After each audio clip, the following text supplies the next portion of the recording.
So hello students, यहाँ पर हम लोग देखेंगे बीजगणितीय जोड़ हम लोग कैसे कर सकते हैं। अब बेसिकली बात करें बीजगणितीय जोड़ के बारे में, तो बीजगणितीय जोड़ का मतलब बोल लो या हम बोल सकते हैं बहुपद का जोड़ या घटाव। देखो, घटाव और जोड़ करने का बिल्कुल एक ही रूल है, उसी रूल के तहत जोड़ और घटाव दोनों का होता है अलजेब्रा में। ठीक है, कैसे करते हैं और जरा हम बात करते हैं। जब भी बीजगणितीय जोड़ के बारे में बात करते हैं तो कुछ इस तरह से तुमको दिख सकता है। 3x² में 5x को जोड़ना है। दूसरा तुम ले सकते हो कि 5x² में 6x² जोड़ना है। तीसरा तुम ले सकते हो इस प्रकार से होगा तुम्हारा 6x² प्लस 2y और यहाँ से 3x² और माइनस में 5y। तो जोड़ कुछ तुम्हारा इस फॉर्म में दिख सकता है, और भी तरीके हो सकते हैं, लेकिन वहां पर बिल्कुल एक ही कॉन्सेप्ट लगता है और उस कॉन्सेप्ट को समझना तुम्हारे लिए जरूरी है।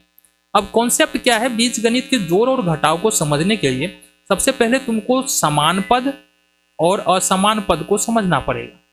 समान पद क्या होता है और असमान पद क्या होता है, ये तुमको समझना पड़ेगा। ठीक है, इंग्लिश में बोले तो इक्वल टर्म और इन इक्वल टर्म। यहां पर सपोज हमारे पास एक बहुपद लेते हैं या बोले एक अलजेब्रिक एक्सप्रेशन लेते हैं। सपोज हमारे पास 3x² प्लस 5x और -3 एक बहुपद है हमारे पास। ठीक है, इस फॉर्म में यहां पर देख रहे हैं इस बहुपद में कुल मिलाकर पहले सबसे पहले तो समझो कि यहां पर 3 पद है, पहला पद, दूसरा पद, तीसरा पद। ये प्लस से अलग होने के बाद ना यहां पर पद बनता है। यहां पर प्लस लग गया मतलब ये एक पद और ये दूसरा पद, यहां पर माइनस लग गया मतलब ये 5x एक पद और ये दूसरा पद। तो पहली बात तो ये समझ। बट इस पूरे बहुपद के अंदर में क्या कोई समान पद है? गौर से देखना। तो समान पद पहचानने का रूल क्या कह रहा है? सबसे पहले तो चर समान होना चाहिए। चर समान होना चाहिए। अब तुम्हारे दिमाग में आएगा कि चर कैसे, किसको बोलेंगे? इंग्लिश में इसको वेरिएबल बोलते हैं। तो जो अभी अलजेब्रिक एक्सप्रेशन या बीजगणितीय जोड़ घटाव करेंगे, बहुपद का जोड़ घटाव करेंगे, वहां पर जो x, y, z, a, b, c जो भी लिखा होगा ना, इसी को हम लोग क्या बोलते हैं? चर बोलते हैं। ठीक है, बातें समझ में आ गई? चर। तो समान पद किसको बोलेंगे? जिन दो पदों या दो से अधिक पदों का चर समान हो। पहला चर समान हो, दूसरा चर का घात समान। चर का घात समान। अगर ये तुम समझ पाओ तो निश्चित तौर पर तुम जोड़ और घटाव करना सीख जाओगे। ठीक है, आओ आगे समझते हैं कैसे हम लोग समान पद और असमान पद को पहचान सकते हैं। देखो यहां गौर से, सबसे पहले यहां पर समझो x और x ये दोनों समान पद है। जो समान पद है क्योंकि x समान चर है और इसका घात दोनों का एक है। इसी तरह से x² और x² ये दोनों समान पद है। क्यों? यहां पर चर समान है x, और चर का जो ये घात है ये भी क्या है? समान है। ये दोनों समान पद हो। इसी तरह से अगर हम बात कर ले आगे बात कर ले y² और y², ये दोनों भी समान पद है। क्यों समान पद है? एक तो y यानी चर समान है, दूसरा चर का घात समान है, इसलिए चर समान। अब अगर मान लो x और हम यहां पर ले ले x², क्या ये दोनों समान है? पहली बात, x और x दोनों तो समान है, बट इसका घात 1 है और इसका घात 2 है, तो चर समान ये नहीं है। दूसरी ओर बात करेंगे, क्या x² और y² समान पद है? तो यहां पर देख रहे हैं, यहां पर x आ रहा है, यहां पर y आ रहा है, तो पहला ही जो कंडीशन है वो फेल हो जा रहा है, ये समान पद नहीं होगा। और भी कुछ बात है, जैसे अगर सपोज यहां पर x² y है और यहां पर x² है, तो यहां पर अगर x² y है ना, तो ये x² y वाला ही कोई समान पद होगा। यहां पर y भी है ना और यहां पर y नहीं है, इसका मतलब ये समान पद नहीं है। इसी तरह से अगर सपोज x² y है और यहां से xy² है, तो भी समान पद नहीं होगा, क्योंकि xy यहां भी है, xy यहां भी है, बट यहां x पर पावर 2 है और यहां x पर पावर 1 है, यहां x पर पावर 1 है, यहां y पर पावर 2 है, तो इसका उल्टा है, इसलिए ये समान पद नहीं होगा। तो समान और असमान पद तुमको समझ में आ गया। अब देखते हैं कि जोड़ करते कैसे हैं। सपोज हमारे पास यहां पर लिखा हुआ है 3x, ठीक है, और 3x में हमको जोड़ना है 2x। अभी हमने समान पद लिया है ताकि तुमको समझ में आ जाए।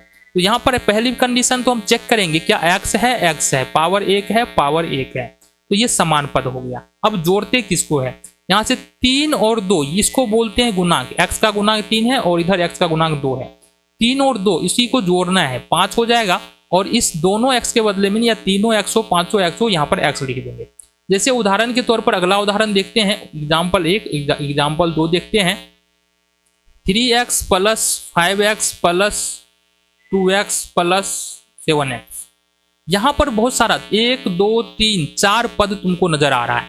चारों पदों में क्या देखते हैं, यहाँ पावर 1, यहाँ भी पावर 1, यहाँ भी पावर 1, यहाँ भी पावर, यहाँ भी x, यहाँ भी x, यहाँ भी x और यहाँ भी x। तो इस स्थिति में क्या होगा, यहाँ से जुटेगा ये वाला 5 और 3 8, 8 2 10 और 10 7 17। ये हो जाएगा हमारे पास 17x। 17 का 17 और सब x के बदले हम यहाँ पर क्या करेंगे, एक x यहाँ पर लिख देंगे। ठीक है, आगे आ जाओ। कुछ और उदाहरण के बारे में बात करते हैं। जैसे कि सपोज तुम्हारे पास अगर आ जाए 3x² प्लस में 5x² माइनस 6x और माइनस 2x और प्लस में 3x² और माइनस में 2x। अब यहां से सबसे पहले तो तुमको देखना पड़ेगा कि समान पद कौन कौन है। तो समान पद की बात करेंगे तो सबसे पहले देखो x, सब तो x ही है, यहाँ भी x है, यहाँ भी x है, यहाँ भी x है, यहाँ भी x है, यहाँ भी x है और यहाँ भी x है। ठीक है, ये बात तो सब में तो x आ रहा है, सब तो समान पद होगा नहीं। ठीक है, अब देखें पावर यहाँ पर 2 है, यहाँ पर 2 है और यहाँ पर 2 है। तो यहाँ पर इसका मतलब ये हुआ, कि ये पावर 2 वाला है, ये भी पावर 2 वाला है, ये भी पावर 2 वाला है। ये सारे के सारे का पावर 2 है, जो जिसको हमने पीला कलर से अंडरलाइन किया है। तो इसको जोड़ना है, कैसे जोड़ेंगे, 5 और 3 8, 8 और 3 11। तो ये 11 हो जाएगा और यहाँ से x² हो जाएगा। दूसरी ओर देखेंगे, यहाँ पर पावर 1 है, यहाँ पर पावर 1 है, यहाँ पर पावर 1 है। इसका मतलब 6 minus 6x minus 2x minus 2x। चूंकि सब माइनस में तो यहाँ भी जुड़ जाएगा, 6 2 8 और 2 10। ये हो जाएगा हमारा माइनस का 10x। ठीक है, इस तरह से तुम क्या कर सकते हो, समान और असमान पदों को खोज करके जोड़ कर सकते हो। ठीक है, घटा कैसे करेंगे, घटा वो बहुत सिंपल है। आ जाओ हम बात करते हैं। सपोज हमारे पास ऐसा लिखा हुआ है 5x² और माइनस में 3x²। तो यहाँ पर देखेंगे, यहाँ पर ये 5 है, यहाँ पर 3 है, यहाँ पर x है, मतलब पद तो समान है, पावर 2 है, पावर 2 है। यहाँ x है, पावर 2 है, पावर 2 है, मतलब चर समान है। तो हमको घटाना पड़ेगा, किससे, 5 में से 3 को घटाएंगे तो यहाँ पर हो जाएगा 2x²। ठीक है, और भी उदाहरण हो सकता है, जैसे मान लो 6x² है और यहाँ पर प्लस 2x²। अब यहाँ पर देखेंगे x है, पावर 2 है, पावर 2 है। तो यहाँ पर हमको बड़े वाले में छोटे वाले घटाना है, तो 6 में से 2 घटा देंगे। क्यों घटा रहे, क्योंकि ये माइनस में है और ये प्लस में है। एक प्लस में होता है, एक माइनस में होता है, तो घटता है, तो हो जाएगा 4। अब बड़ा क्या है, 6 है, तो यहाँ पर माइनस लगेगा, x² के बदले में यहाँ पर हो जाएगा x²। तो तुमने देखा किस प्रकार से हम क्या कर सकते हैं, जो अलजेब्रिक जोड़ और घटाव होता है उसको हम लोग बना सकते हैं।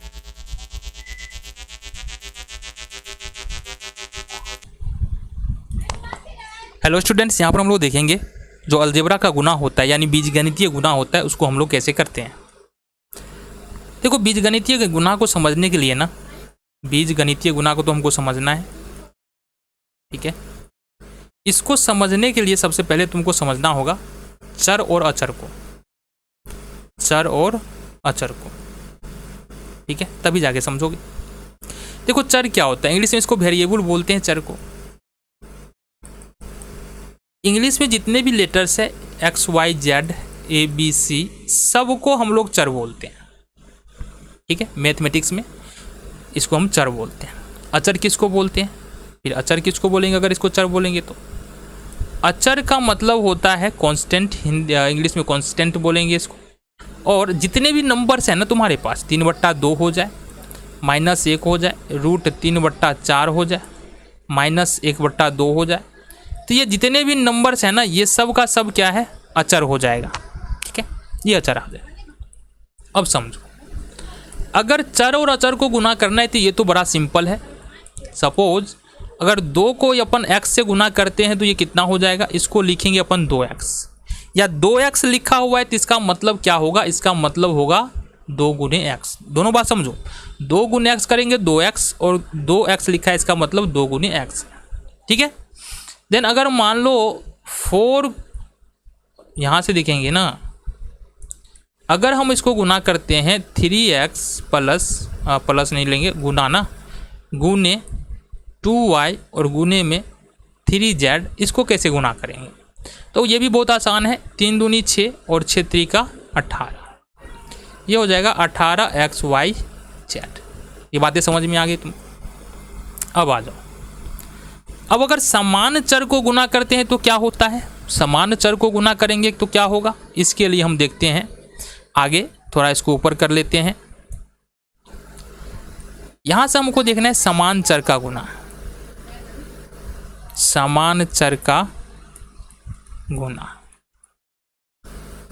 आगे आ जाओ। तो समान चर को गुना कैसे करते हैं? जैसे अगर सपोज x हो और x हो, या x हो या x स्क्वायर हो, ठीक है, यहाँ पर x स्क्वायर हो और यहाँ पर x क्यू हो, यहाँ पर सपोज 3x स्क्वायर हो और हमारे पास यहाँ पर 5x स्क्वायर हो, तो इसको गुना करने का तरीका क्या होता है ये समझो। यहाँ पर x और x, अगर सपोज हमको x लिखा है या y लिखा है या z लिखा है, इसका मतलब इसका पावर 1 होता है। क्या होता है? पावर, यानी घात 1 होता है। अब यहाँ पर घात 1 है यहाँ पर, और यहाँ पर घात 1 है। जब भी कोई चर गुना में होता है और चर समान है, इसका अर्थ है कि पावर जुड़ जाता है। तो यहाँ पर होगा पावर 1 पावर 2, 1 पावर हो जाएगा हमारे पास 2, यानी x गुने x, x पर पावर 2। इसी तरह से यहाँ पर है x, यहाँ पर x है, पावर 2 है, यहाँ पावर 1 है, तो x गुने x है, पावर 2 है, पावर 1 है, तो पावर जुटेगा, 2 1 3 हो जाएगा।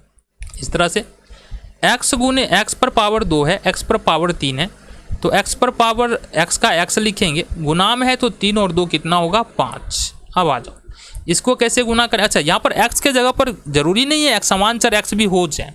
यहाँ पर एक उदाहरण और डाल देते हैं। मान लो कि ये 2y क्यू गुने 3y4 है, तो अभी दूसरा उदाहरण आ गया हमारा।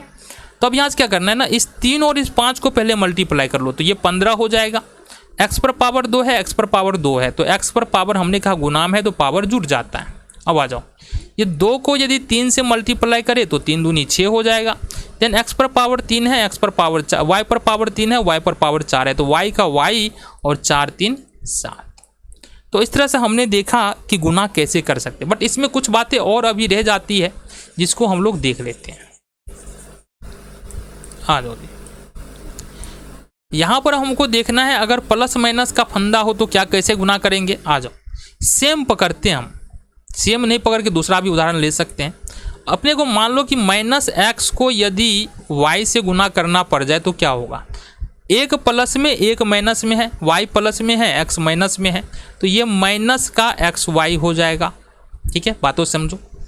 उदाहरण नंबर 2, अगर हमको 3x स्क्वायर और गुने 2x पर पावर 3 है, माइनस में 3 है, तब क्या होगा? सबसे पहले तो इस दोनों गुना करेंगे, एक प्लस एक माइनस है तो माइनस 6 हो जाएगा। फिर यहाँ x पर पावर 2, x पर पावर 3, पावर जुटेगा x पर पावर 6। सपोज अगर दोनों माइनस में हो तो क्या हो? जैसे माइनस 2x स्क्वायर और गुने में minus 3x to the power 4, तो सबसे पहले तो 3 दूनी 6 हो जाएगा, माइनस और माइनस हो जाएगा प्लस, यानी 2 माइनस मिले तो वो प्लस हो जाता है। x पर पावर 2 है, x पर पावर 4 है, तो पावर जुड़ जाएगा, x पर पावर हो जाएगा 6। ठीक है, तीसरा उदाहरण लेते हैं हम। तीसरा तो हो गया ना, चौथा उदाहरण लेते हैं। यहाँ पर अपन क्या करेंगे, जैसे माइनस 3x स्क्वायर गुने 2x स्क्वायर y, और माइनस में ये भी हो गया, और गुने माइनस 4x। आ जाओ जी, सबसे पहले तो गुना कर लेंगे, 3 दूनी 6 और 6 चौका 24। पहले चर का गुना कर लो, 24 हो जा रहा है। यहाँ पर 3 माइनस आ रहा है, देखो माइनस यदि 2 हो तो प्लस में आंसर होगा, माइनस 3 हो तो माइनस में आंसर होगा, माइनस की संख्या 4 हो तो प्लस में उत्तर होगा। यानी कि माइनस का जोड़ा पूरा है तो उत्तर प्लस में, माइनस अगर बेजोड़ा हो रहा है तो उत्तर माइनस में। यहाँ 3 माइनस है, मतलब हमारा माइनस में उत्तर होगा। अब देखेंगे x पर पावर 2 है, x पर पावर 2 है, x है 2 2 4, 4 1 5, तो x पर पावर हो जाएगा हमारा 5। देन हमारे पास बच रहा है y, तो ये हो गया y। तो इस प्रकार से हमने देखा कि गुना किस प्रकार से कर सकते हैं।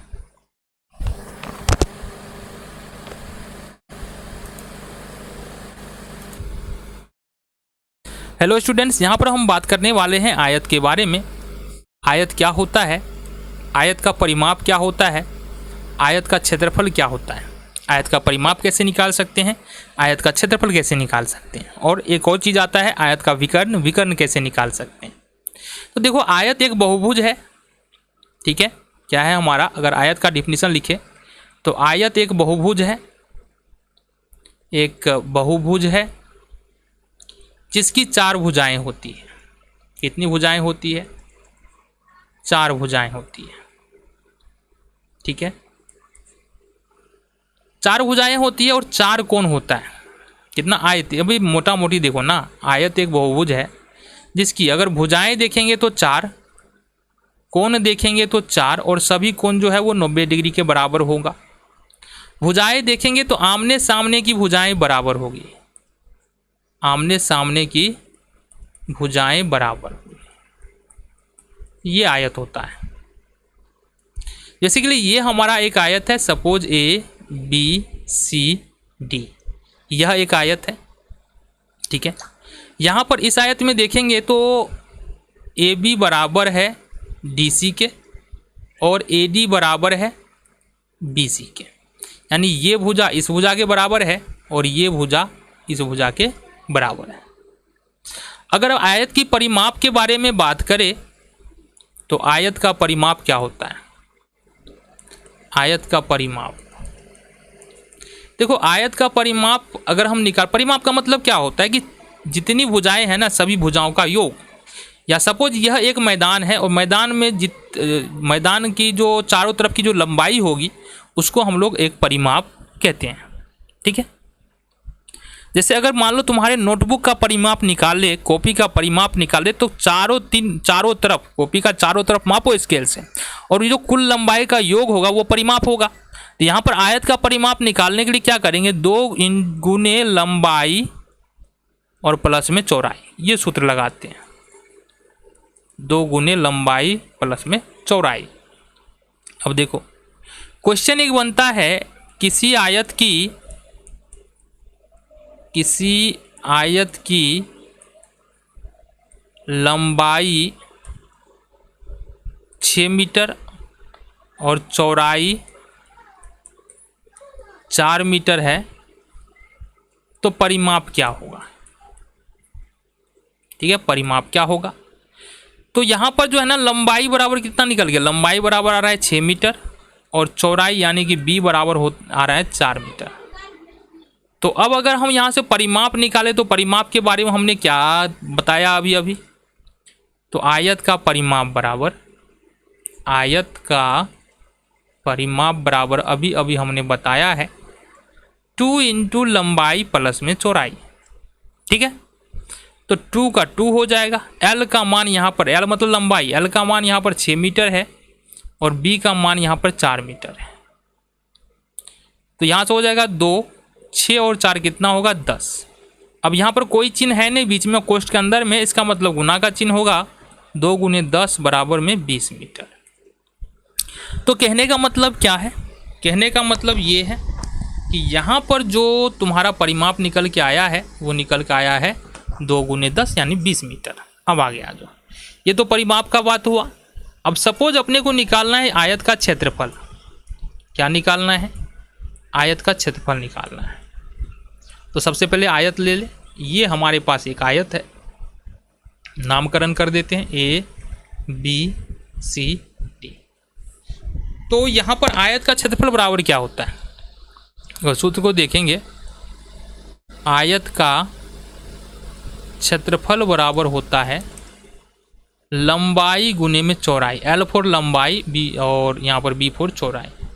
तो A बराबर होता है L इंटू B, या लिख लो आयत का क्षेत्रफल बराबर, आयत का क्षेत्रफल बराबर लंबाई और गुने में चौड़ाई। सेम ऊपर वाला क्वेश्चन रहेगा, आयत की लंबाई यहाँ पर 6 मीटर है और चौड़ाई यहाँ पर 4 मीटर है, तो आयत का क्षेत्रफल क्या होगा, आयत का क्षेत्रफल क्या होगा। तो हमने कहा बाबू ए बराबर जो होता है ना वो एल इंटू बी होता है, लंबाई गुने चौड़ाई होता है। तो ए का मान यहाँ से, एल का मान हमने कितना लिया 6 मीटर और बी का मान यहाँ पर 4 मीटर। गुना करो 6 चौका 24 और ये वर्ग मीटर है ना। तो यहाँ पर क्षेत्रफल, आयत का जो क्षेत्रफल निकला वो कितना निकला 24 वर्ग मीटर। इस तरह से तुम क्या कर सकते हो, आयत का क्षेत्रफल निकाल सकते हो।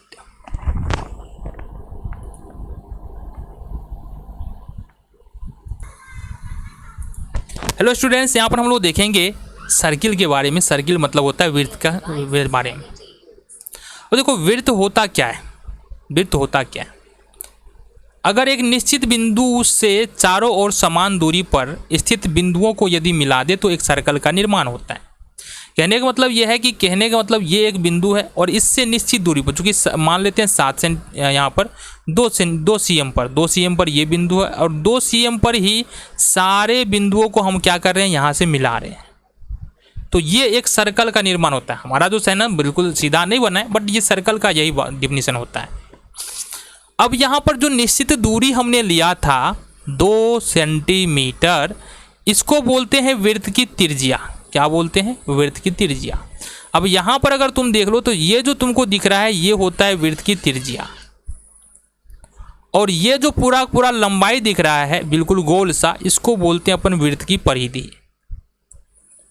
क्या बोलते हैं, वृत्त की परिधि। ठीक है। अब इसके अंदर में जो भी क्षेत्र आएगा ना, इसके अंदर में, उसको अपन बोलेंगे वृत्त का क्षेत्रफल। क्या बोलेंगे, वृत्त का क्षेत्रफल। ठीक है। वृत्त का क्षेत्र है तो वृत्त का क्षेत्रफल हो जाएगा। अब सवाल उठता है कि वृत्त का परिमाप क्या होता है और कैसे निकालते हैं। तो देखो ये जो पीला वाला धागा है ना, सपोज यहाँ से हमने शुरू किया और यहाँ से 1 मीटर लेकर के इसको चारों तरफ नापते हैं, तो ये जो कुल लंबाई होगा इसी को हम लोग वृत्त की परिधि बोलते हैं। या तुम्हारे पास हो सकता है ना साइकिल का जो रिम होता है, उस रिम का जो माप होगा ना चारों तरफ का, उसको ही हम लोग वृत्त की परिधि बोलते हैं। ठीक है, बातें समझ में आ गई। परिधि निकालते हैं कैसे हैं, तो आज बात करते हैं। देखो वृत्त की परिधि निकालने का जो फॉर्मूला होता है, परिधि बराबर वो होता है 2πr। ठीक है।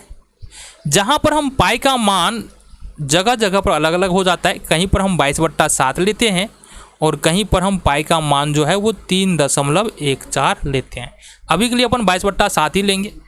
सपोज अच्छा यहाँ पर क्या क्या आया है, एक तो पाई आया है, दूसरा आर आया है। आर क्या है हमारा, आर है त्रिज्या, जो अभी अभी हमने बात किया है। आर क्या है हमारा, त्रिज्या। आ जाओ। अब क्वेश्चन हमारा बन जाता है कि अगर किसी वृत्त की त्रिज्या 14 सेंटीमीटर है तो परिमाप निकाले। परिमाप क्या होगा, वृत्त का परिमाप क्या होगा ये तुमको बताना है।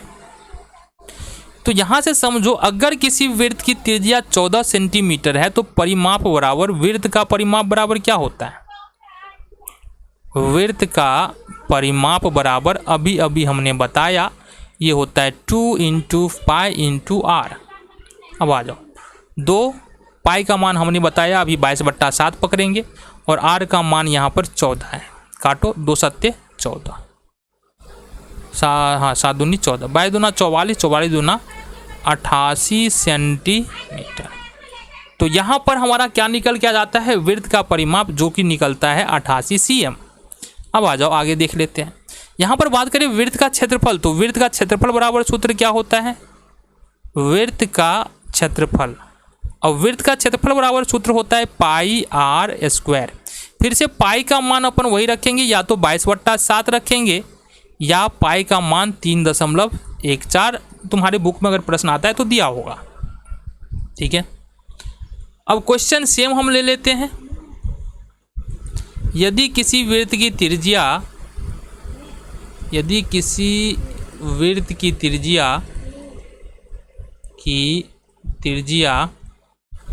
7 सेंटीमीटर है तो क्षेत्रफल कितना होगा,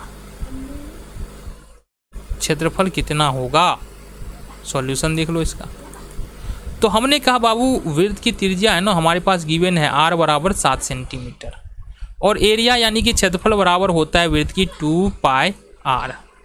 2 पाई r नहीं होता है, ये तो देखो ऊपर में क्या लिखा है हमने लिखा है पाई r स्क्वायर।